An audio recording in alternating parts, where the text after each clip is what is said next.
আর বেরোচ্ছ না রুকুর হালতে। কারণটা কি আমি বুঝলাম না, বিষয়টা কি এরকম করে কেন? পরে একজনকে জিজ্ঞেস করলাম যে বিষয়টা কি।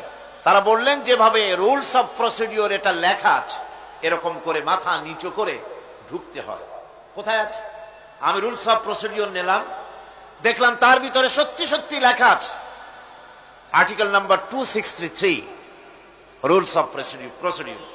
যে বই দিয়ে, যে বিধান দিয়ে সংসদ চলে, এর ভিতরে পরিষ্কার ভাবে লেখা রয়েছে সংসদ সদস্যগণ এই হাউসের ভিতরে প্রবেশ করাকালীন এবং বহির্গমনকালীন স্পিকারকে সম্মান জানাবার জন্য মাথা নিচু করে ঢুকবেন আর বেরোবেন। আমি বিষয়টা জেনে নিলাম।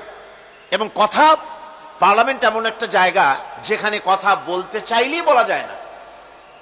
অনেকে মনে করে তাদের এমপিরা খালি বসে থাকে, কথা কয় না কেন?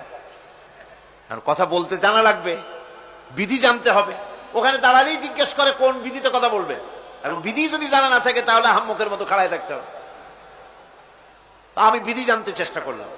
পরের দিন, 3 দিনের দিন আমি সব গোছায় টোছায় নিয়ে উপস্থিত হলাম, সংবিধান পড়লাম, রুলস অফ প্রসিডিওর পড়লাম, এরপরে আমি ফ্লোর নিলাম।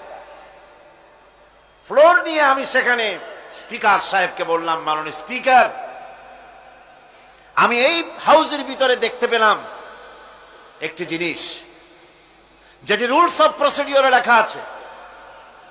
আর রুলস অফ প্রসিডিওরে যেটা লেখা সেটা আবার সংবিধানের সঙ্গে কন্ট্রাডিক্টরি একটা ব্যাপার।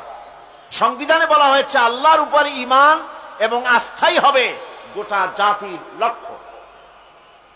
তো যেখানে আল্লাহর উপর ঈমান এবং আস্থার কথা বলা হয়েছে, সেইখানে আল্লাহর নির্দেশের খেলাপ করা হচ্ছে।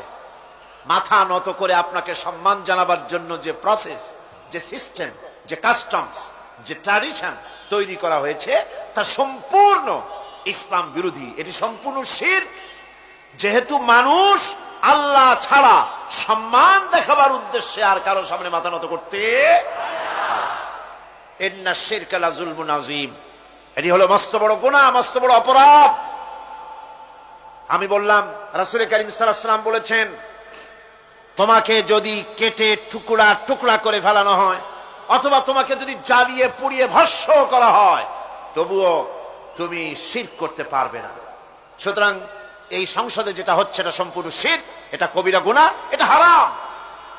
এটাকে রুলস অফ প্রসিডিওর থেকে উঠিয়ে দেওয়ার জন্য, এটা বন্ধ করার জন্য আপনার প্রতি আমি আবেদন জানাচ্ছি। আমি আমার বলা শেষ করলাম, ওয়ামা আলাইনা ইল্লাল বালাগ। যদি এটি কার্যকরী করা না হয় তাহলে আপনি এবং সংসদে যারা আছেন, যারা এটা আমল করবেন, কিয়ামতের দিন অবশ্যই আল্লাহর দরবারে আসামি হবেন। স্পিকার সাহেব, আমি অবাক হলাম, আমাদের সুশিক্ষিত স্পিকার, তিনি ডানে বায়ে কারো চেহারার দিকে তাকান নাই, কারো চোখের ইঙ্গিতে কথা বলার চেষ্টা করেননি। আমার বক্তব্য কোরআনের বক্তব্য, কথা তো আমার না, কথা কোরআনের। কোরআনের বক্তব্য তার হৃদয় স্পর্শ করেছে। সঙ্গে সঙ্গে স্পিকার বলেছেন, আমি আপনার বক্তব্যের সাথে সম্পূর্ণ একমত, কিন্তু আমি তো এটাকে উঠাইতে পারবো না, এটাকে আমি উঠাতে পারবো না, এটা আমার ইখতিয়ারের বাইরে, এজন্য আপনাকে নোটিশ দিতে হবে। আমি নোটিশ দিলাম। নোটিশ মনে হয় কোন কোল্ড স্টোরেজে আশ্রয় পেয়েছে। আমি সেটাকে গরম করতে চেষ্টা করছি।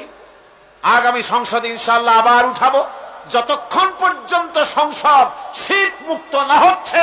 আল্লাহর গোলাম এই শিরকের বিরুদ্ধে সংসদে আওয়াজ তুলতেই থাকবে ইনশাআল্লাহ।